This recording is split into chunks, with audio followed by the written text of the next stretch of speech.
transféré à la prison centrale de Makala. On lui a reproché le détournement de la totalité des fonds destinés à la construction de logements sociaux, alors que ça faisait plusieurs mois qu'il alertait le gouvernement sur sa responsabilité d'évacuation des conteneurs contenant tout le reste de 1500 maisons abandonnées dans différents ports, et pendant que les 300 maisons du Kanchachi étaient déjà montées sur le site et les 300 autres de Mbuji-Mayi étaient en cours de montage. Il se pose depuis ce jour la question de savoir de quel détournement parle-t-on. Le 3 avril 2020, l'administrateur gérant de la société Ousmal a écrit de nouveau au président de la République en rappel de la commande de 3000 maisons. Sami Jamal a annoncé par cette correspondance que 93 maisons du premier lot de 1000 contenus, dont 32 conteneurs, étaient déjà au port de Matadi depuis 2 mois, et il attendait toujours que le gouvernement lui indique les lieux d'entreposage pour qu'il procède à l'évacuation. Par la même occasion, il a sollicité l'appui du chef de l'État pour que le ministre des Finances puisse payer les 54 870 500 $ restants pour lui permettre de finaliser la commande et la livraison auprès du fabricant Carmode. Toutes ces demandes sont restées sans suite jusqu'à ce jour. Par contre, le 8 avril 2020, alors qu'il n'était invité au parquet général de Matete que comme renseignant dans les enquêtes sur le projet de son jour, le directeur de cabinet du chef de l'État, Vita Kamere, a été arrêté et conduit la même nuit à la prison centrale de Makala. On lui a reproché un détournement de fonds du trésor public. Le 24 avril 2020, la société Carmode a rappelé à la société Ousmal qu'il venait de finaliser la fabrication de 907 maisons restantes sur le premier lot de 1000 maisons et qu'elles étaient toutes entreposées depuis 1 mois dans un de leurs entrepôts en Turquie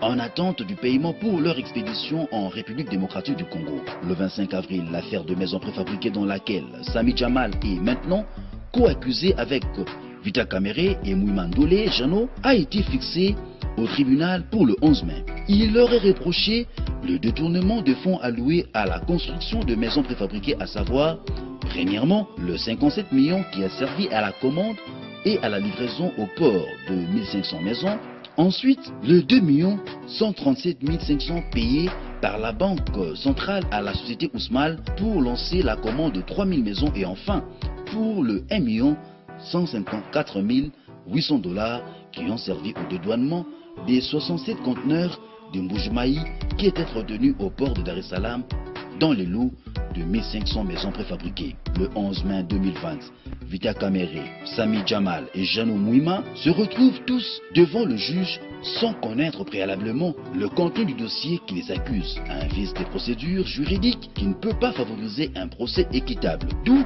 le renvoi de la poursuite de l'instruction au 25 mai 2020. Pendant ce temps, alors que Jano Mouima comparait en homme libre, toutes les demandes de mise en liberté formulées par Sami Jamal et Vita Kamere ont été rejetées, espérant que le verdict final de ce procès sera basé sur les arguments aussi clairs que l'historique de cette affaire que nous venons de vous présenter.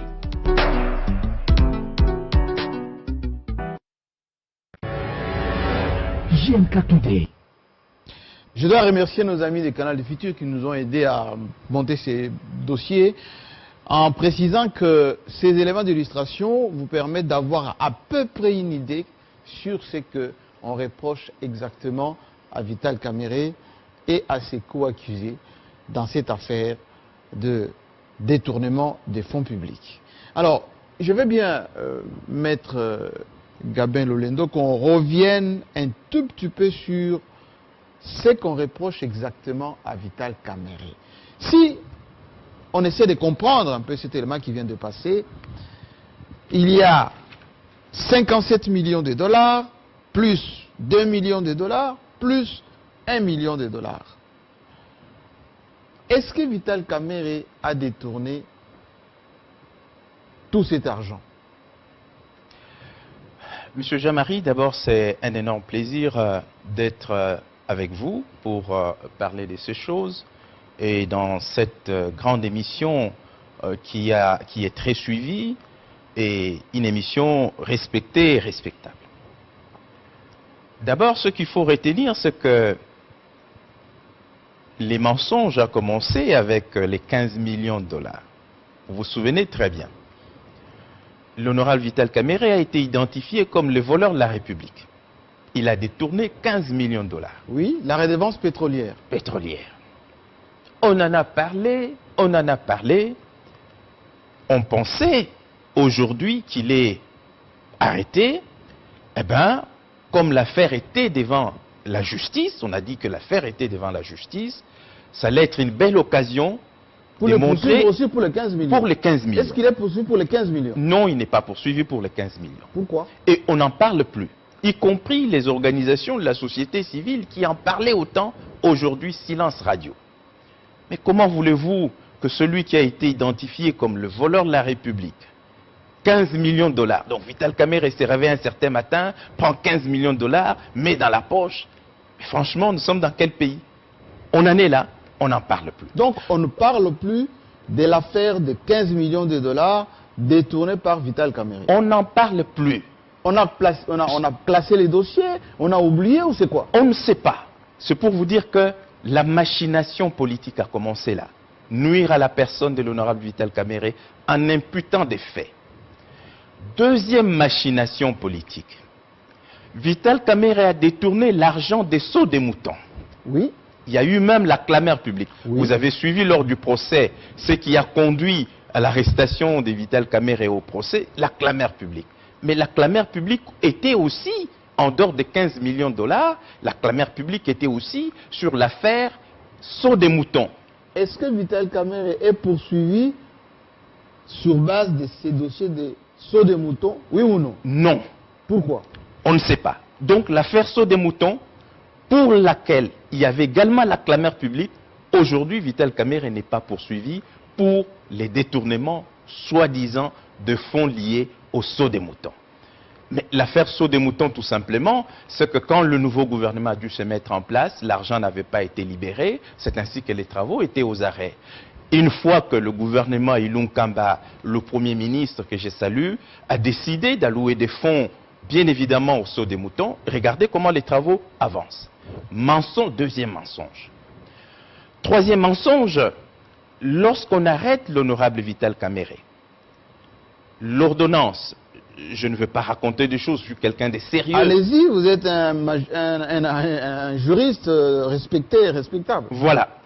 L'ordonnance est l'ordonnance numéro 1575/2020, statuant en chambre du Conseil sur la demande de la liberté provisoire. C'est une ordonnance du 11 avril 2019. Les ministères publics représentés par l'avocat général Kaluila Moana Sylvain a allégué qu'il reproche à l'inculpé Vital Kamerhe d'avoir détourné des fonds de l'État en passant par les mécanismes de gré à gré à des entreprises fictives, telles que Samibo, qui avait reçu en numéraire, écoutez très bien, Oui. qui avait reçu en numéraire, entre parenthèses liquide, la somme de 47 millions par Robank, laquelle somme a disparu des circuits bancaires sans être affectée à la construction de 3000 maisons préfabriquées, mais a aussi à l'entreprise Trade Plus qui a reçu 10 millions pour la fourniture de médicaments, alors que cette dernière n'est pas du domaine pharmaceutique et tient juste une quincaillerie et une grande partie. Voici les deux faits majeurs Pour lesquels on a arrêté Vital Kamerhe, qui ont constitué les deux faits là-bas, qui ont constitué l'indice sérieux de culpabilité pour les magistrats pour exiger le maintien de Vital Kamerhe en prison. Alors que sur l'affaire 3000 maisons, l'État n'a déboursé que, je vous donne les montants, 2 137 500 000 dollars. L'État congolais a déboursé que 2 millions de dollars. 2 137 500 dollars sur les 57 millions. Mais ici, on dit qu'on avait déboursé 47 millions et cet argent a disparu des circuits bancaires pour les 3000 maisons. Curieusement, lorsque vous lisez la citation à prévenu qui est le contrat judiciaire, parce que Vital Kamerhe est poursuivi, on reconnaît qu'on a détourné les 2 millions en question, plus les 47 millions de dollars dont on a parlé Mais où ici. sont partis les 47 millions détournés par Vital Kamerhe? L'État n'a déboursé que 2 millions. L'État n'a déboursé que 2 millions quelque chose alors, comment il sur peut... les 3000 maisons. Alors que quand Vital Kamerhe est arrêté, dans l'ordonnance, on dit qu'on a déboursé 47 millions de dollars et l'argent disparu du circuit bancaire sur les 3000 maisons. Il ne faut pas confondre les 1500 maisons avec les 3000 maisons. Deuxième mensonge de l'arrestation, sur l'arrestation de l'honorable Vital Kamerhe, c'est qu'on dit que l'État a déboursé 10 millions de dollars pour le produit pharmaceutique. Oui. Alors que l'État n'a pas déboursé 10 millions. Avec le ministère de la Santé. Le ministère de la Santé. L'État n'a pas déboursé 10 millions de dollars. Combien? L'État a déboursé 5 millions quelque chose de dollars. La moitié. La moitié. Et cet argent-là, la commande, tout a été fait par le ministère de la Santé. À telle enseigne que même l'affaire des médicaments n'est pas reprise Dans la citation à prévenu. Ah, on ne parle pas des médicaments. Non, on ne parle plus. Voici les deux faits qui ont constitué les indices sérieux de culpabilité selon les magistrats pour arrêter l'honorable Vital Kamerhe. Et ces faits se sont révélés faux. Ces faits se sont révélés faux et ont été abandonnés dans la citation. Mais curieusement, toutes les demandes de liberté provisoire ont été rejetées. Alors pour quelle raison? C'est ça voilà. la question. C'est pour cette raison que je vous dis, l'état de droit n'est pas la dictature du juge.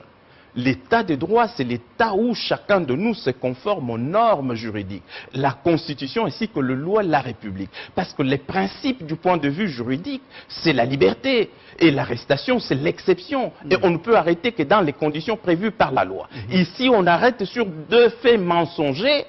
Et malgré cela, plusieurs demandes de liberté provisoire ont été faites et on a réservé une fin de recevoir à cela. C'est pour cette raison qu'on dit, c'est un procès tout simplement politique jusque-là. Lorsque vous regardez... quoi il est pour procès politique? Parce que si il y a d'un côté l'argent public qui est censé être détourné et que l'auteur principal, c'est-à-dire le superviseur, c'est Vital Kamerhe, et on l'a sous la main, est-ce que vous ne pensez pas que la justice a droit de dire si on le lâche, ne serait-ce pas la liberté provisoire, il va fuir? Non, mais pourquoi les frontières d'abord sont fermées? Deuxièmement, pourquoi il fuirait? Troisièmement, les deux faits pour lesquels il a été arrêté sont faux. Les deux faits pour lesquels. Parce que quand on arrête, il faut que la fuite de la personne soit à craindre. Il faut qu'il y ait un indice sérieux de culpabilité. Il faut que l'identité de la personne soit douteuse. L'identité de Vital Kamerhe n'est pas douteuse. Sa fuite n'est pas à craindre. Il a été invité, il s'est présenté. Et il est prêt à se présenter chaque fois que la justice a besoin de lui. Les indices qu'on a considérés comme sérieux de culpabilité, je venais de vous indiquer ici, se sont révélés faux dans la mesure où on a abandonné le dossier produits pharmaceutiques. On a abandonné les 47 millions. Les magistrats affirment que 47 millions ont été déboursés par l'État en liquide, ont disparu du circuit bancaire. Mais en réalité, ce n'était pas En réalité, non, l'État n'a déboursé que 2 millions quelque sur la facture de 57 millions pour les 3000 maisons. De quoi on parle? Est-ce que c'est ça l'état de droit? Quel danger représente Vital Kamerhe sur le plan politique pour qu'il y ait, on va dire, cette machine, on va dire, de remise au silence de votre leader? Non, mais je laisse à chacun apprécier, à chacun de répondre à cette question-là. C'est une question fondamentale. Mais malheureusement, je laisse à chacun. Regardez l'acharnement, une suite de faits qui ont été allégués, qui ont été abandonnés. Et aujourd'hui, de quoi on parle? Les 2 millions-là que l'État a déboursé comme acompte sur les 57 millions sur la commande des 3000 maisons, curieusement, on dit qu'on a détourné cet argent-là. Alors qu'on reconnaît que cet argent est parti du trésor vers le compte de celui qui est censé livrer les maisons. Et sur les 57 millions, on a déboursé seulement plus de 2 millions de dollars. Et sur cette commande-là, 1000 maisons préfabriquées ont déjà été faites. Et une partie est déjà arrivée à Matadi. Alors justement, et les belles existent. Pour que les gens qui nous suivent puissent un peu s'apaisantir là-dessus, est-ce qu'il y a déjà un début de quelque chose, une ou deux maisons, 10 maisons, 20 maisons, qu'on peut toucher, voir, qui découlent de ces commandes. Voilà, c'est pourquoi j'ai dit il y a deux situations. Il y a les 3000 maisons qui constituent une commande du président de la République lui-même. Commande du président de la République lui-même? Lui-même, son Excellence, Monsieur le Président de la République, Félix Tshisekedi, lui-même. Il arrive au niveau des Kanchachi. Il était merveilleux lorsqu'il voit qu'on est en train d'installer les 3000 maisons. Et on a vu les images. Les images. C'est au Kanchachi. Chacun de nous peut aller vérifier. Et l'OVD devait mettre maintenant les voilà la canalisation, tout ça, etc. pour l'évacuation des eaux, tout ça. Lorsque le président de la République arrive à Kanchachi, il voit comment les maisons sont en train d'être implantées. Il était merveilleux. C'est en ce moment qu'il se rend compte, soucieux des militaires et des policiers, il dit, mais c'est une bonne idée. 300 maisons, ça va quand même poser un problème pour donner à ces militaires, à ces vaillants soldats et ces policiers.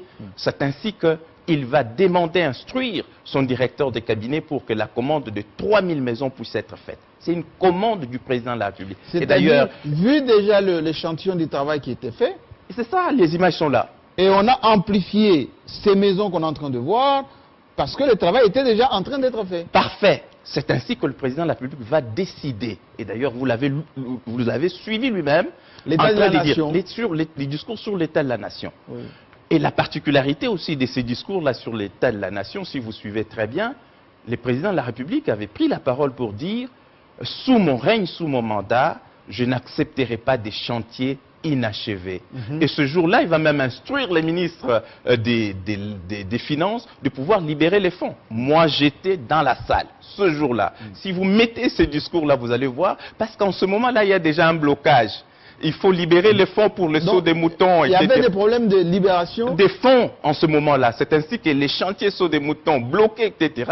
Les présidents de la République, ce jour-là, si vous suivez les discours, il avait haussé les tons en disant « Sous mon règne, je ne veux pas des chantiers inachevés, etc. » C'est ainsi que vous allez voir par la suite, son Excellence, Monsieur le Premier ministre, va réunir... les vice-premiers ministres, d'ailleurs, Maillot avait donné, désormais, il y aura 3 millions. Voilà qu'on va débloquer. Et oui. Quand on a commencé à les faire, regardez, passez sur les chantiers des sauts des moutons, vous allez voir comment les travaux ont commencé. Mais où se trouverait l'argent que Vital Kamerhe aurait détourné? Acharnement. C'est pourquoi je vous posais une question importante, mais nous sommes malheureusement en politique et en politique congolaise. Quand on veut nuire à son adversaire politique, eh ben, tous les moyens sont bons. C'est ainsi qu'on est passé par la manipulation de l'opinion pour vilipender l'honorable Vital Kamerhe, dire des choses sur lui, et quand vous regardez tout, c'est faux. On peut décortiquer point sur point. Il y a 4 points seulement, ce n'est pas beaucoup. Allez-y, allez-y. Il y a 4 points seulement sur la citation à prévenu. Oui. Alors, après avoir abandonné les 2 faits pour lesquels il avait été arrêté, qui constituaient les indices sérieux de culpabilité, on lui reproche quoi? On lui reproche, avec Djamel, d'avoir détourné 48 millions de dollars. Mais ma foi, comment est-ce possible de détourner 48 millions de dollars pour les 1500 maisons, alors que 1200 maisons ont déjà été livrées au niveau des différents ports? Parce que la RDC étant vaste, 3 ports ont été choisis, et pour des raisons logistiques. C'est le port de Dar es Salaam, c'est le port de Matadi, et c'est le port de Lobito en Angola. Pourquoi les 3 ports? Parce que lorsque vous voulez acheminer 1500 maisons préfabriquées, la logique, si vous amenez les 1500 maisons à Kinshasa, alors que les sites qui avaient été choisis, c'est Bukavu, c'est Mbujimaï, c'est Kananga, c'est Matadi, c'est Kinshasa, comment vous faites pour acheminer les maisons? C'est pas possible. C'est trop long, c'est trop compliqué. C'est trop compliqué. On l'a fait avec les élections, on a vu d'ailleurs qu'on avait dispatché la même chose dans les matériels électoraux. Voilà. C'est ainsi que du point de vue logistique, pour diminuer les coûts, eh bien, Djamel était chargé, au regard bien évidemment de ce qu'on appelle le contrat CIF, de pouvoir acheter les maisons, parce que ce n'est pas lui les fabricants. Les fabricants, c'est une maison number 1 dans les maisons préfabriquées dans le monde, turque, qui fabrique les maisons. Djamel, c'est un commerçant, il a les contrats certainement d'exclusivité pour la RDC et d'autres pays, etc. Les maisons sont livrées, et dès que les maisons sont livrées, le lot de Bukavu ainsi que le lot de Mbujimaï passe par Dar es Salaam. C'est plus simple, à partir des Dar es Salaam, ça va à Bukavu. À partir des Dar es Salaam, Lubumbashi. Lubumbashi, SNCC prend les relais jusqu'à Mweneditu, Mbujimai. Absolument. Et pour Kananga, ça passe par les ports de Lobito en Angola pour que ça entre à Kananga. Ce qui est tout à fait logique du point de vue logistique. Pour Kinshasa et Matadi, ça passe par les ports de Matadi.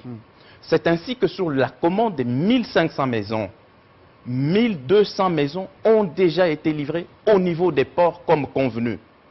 300 maisons sont déjà prêtes. On attendait les retours de conteneurs parce que vous avez libéré autant de conteneurs au niveau des différents ports.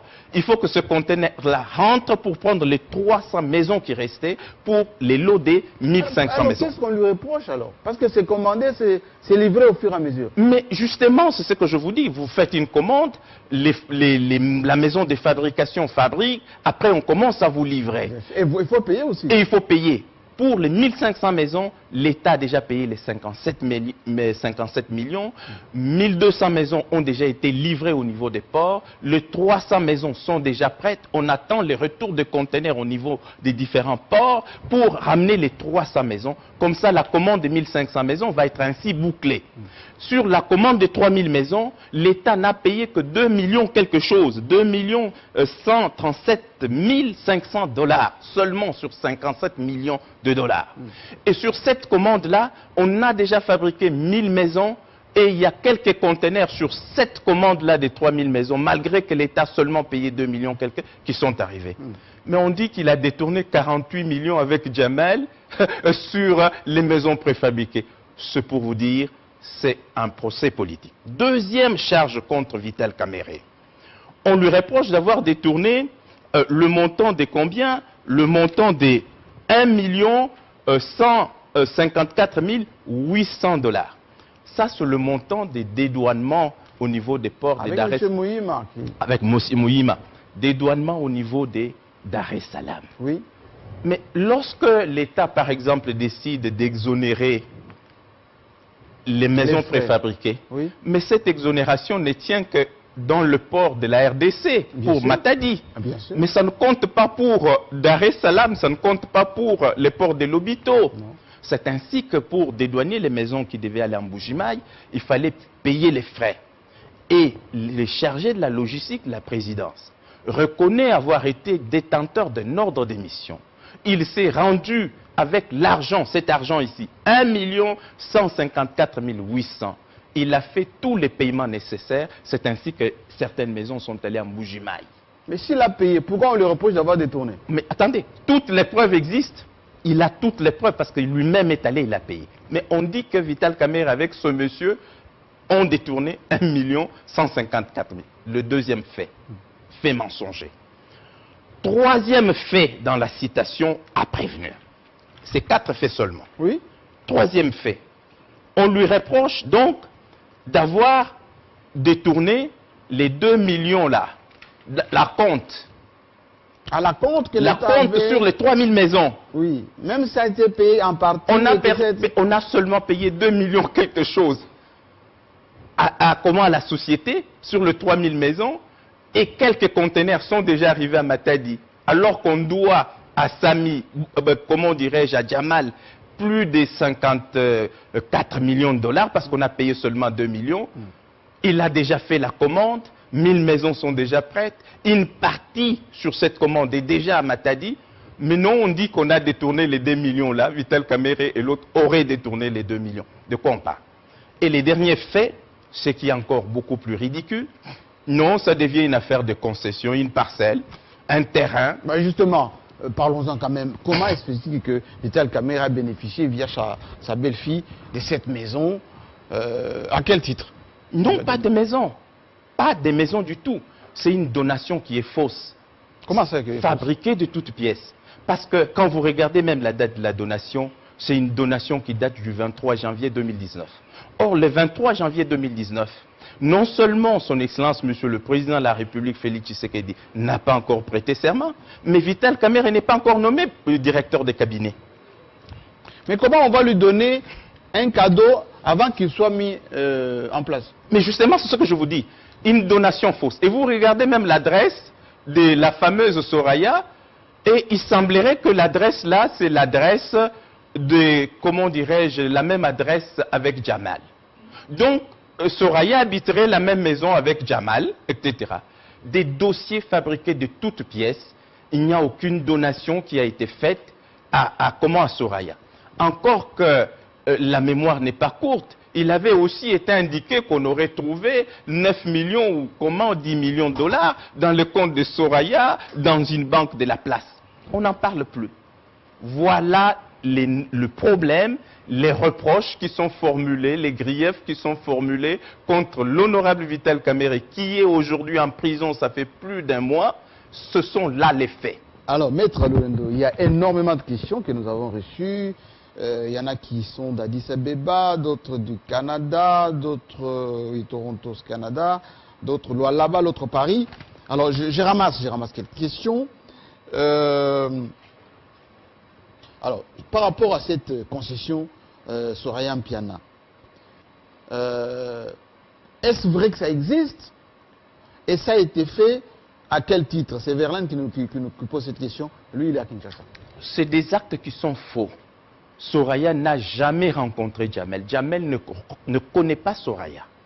Jamais ils ne se sont rencontrés. Ce n'était pas un cadeau fait pour influencer ou influer que Kamerhe ait un cœur large pour octroyer ses marchés? Non, mais d'abord, le contrat Samibo, c'est un contrat qui date de 2018. Ah bon? Oui. Ah donc Jamal était déjà en contrat avec l'État congolais? Mais bien sûr. Avant l'arrivée de Vital Kamerhe. 2018, Vital Kamerhe n'est pas directeur des cabinets du chef de l'État. Son Excellence, Monsieur le Président de la République, Félix Tshisekedi, n'est pas encore élu président de la République. Ils sont encore dans l'opposition en 2018. Lorsque ce contrat-là est signé, il est signé par Bitakwira, ministre du Développement rural. Et les avis de non-objection ont déjà été obtenus en 2018. Et d'ailleurs, quand vous suivez Bitakwira lui-même, que je salue en passant, il est très éloquent. Il dit, écoutez, cette société m'avait été recommandée par Bruno Tshibala. C'est Bitakwira lui-même qui